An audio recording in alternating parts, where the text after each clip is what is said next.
The latest eruption from President Trump marks one of the most volatile episodes of his second term. The trigger was a short, carefully scripted video released by 6 Democratic lawmakers who are all veterans or former intelligence officers, and their message was simple: service members must refuse illegal orders. It's a restatement of constitutional law, not a call to rebellion. Trump's reaction on Truth Social was incendiary. He declared that their conduct was seditious behaviour at the highest level, insisted that each one was a traitor who should be arrested and put on trial, and escalated the charge by writing seditious behaviour punishable by death. He went further still by reposting the now notorious user comment, "Hang them George Washington would."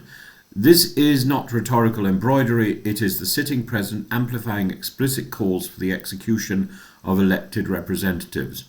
Democratic leaders responded swiftly. Hakeem Jeffries, Catherine Clark and Peter Aguilar issued a joint statement insisting that political violence had no place in the Republic and condemning Trump's language as both disgusting and dangerous. They confirmed that the House Sergeant at Arms and the Capitol Police had been contacted to ensure the safety of the 6 lawmakers and their families. Chuck Schumer added that the president was plainly calling for the execution of elected officials and urged members of both parties to condemn it without hesitation.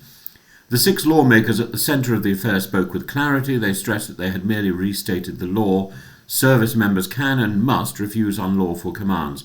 They pointed out the extraordinary fact that the president now considers it punishable by death to remind the armed forces of their constitutional obligations. They called for moral clarity and for every American to reject the president's language.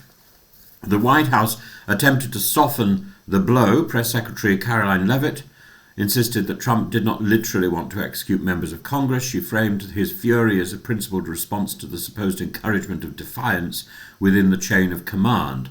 Yet that defiance collapses upon inspection. The lawmakers didn't advocate a revolt or a riot. They restated the Code of Military Justice and long-established constitutional norms. Refusing an illegal order is not sedition, it is law.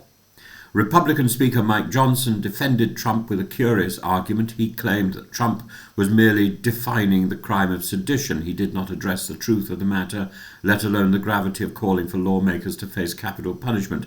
His reluctance to criticize the president demonstrates how profoundly Trump has reshaped his party's moral boundaries.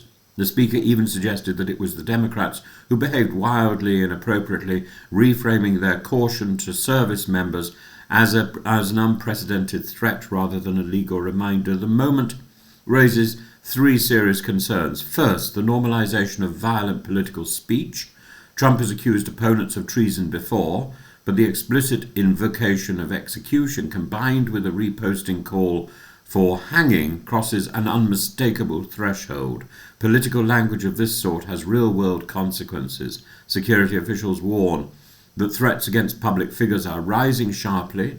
Recent events, including the assassination of Charlie Kirk, the arson attack on Governor Shapiro's home, and several killings of local officials, form the wider background. Second, the erosion of the rule of law. The president is claiming the power to decide what counts as sedition and to declare political opponents eligible for death.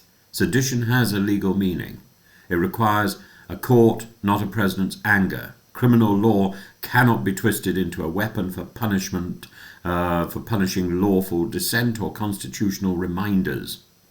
Third, the pressure on the military. The lawmakers spoke out because they recognize how fragile civilian-military relations become when political leaders blur legal boundaries, and the principle that service members are obliged to refuse unlawful instructions is a cornerstone of constitutional democracy.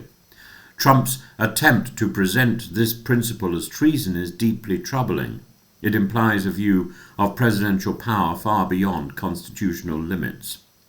At a time when the film on Nuremberg has just come out, I think it's a salutary reminder that people cannot be commanded to do something unlawful. They must then take responsibility for their actions.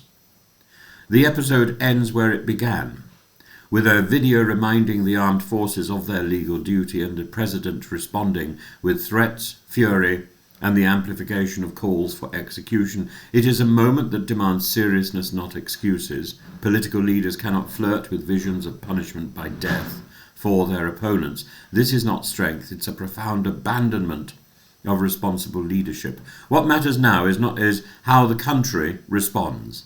The Democratic leadership has called it out plainly. Moderate Republicans have remained quiet. The Speaker has attempted to shield the President with strained reasoning, but the public, the military, and the institutions of the state must recognize what is at stake. The rhetoric of execution and hanging is not normal. It should not become normal, and it must not be tolerated by any holder of high office in America or any other country. This episode is a test of the Republic's moral resilience, but it's also a warning to the wider world. The question is who is prepared to meet that test. The question is who is prepared to speak out against Trump clearly and defiantly, because the time has come.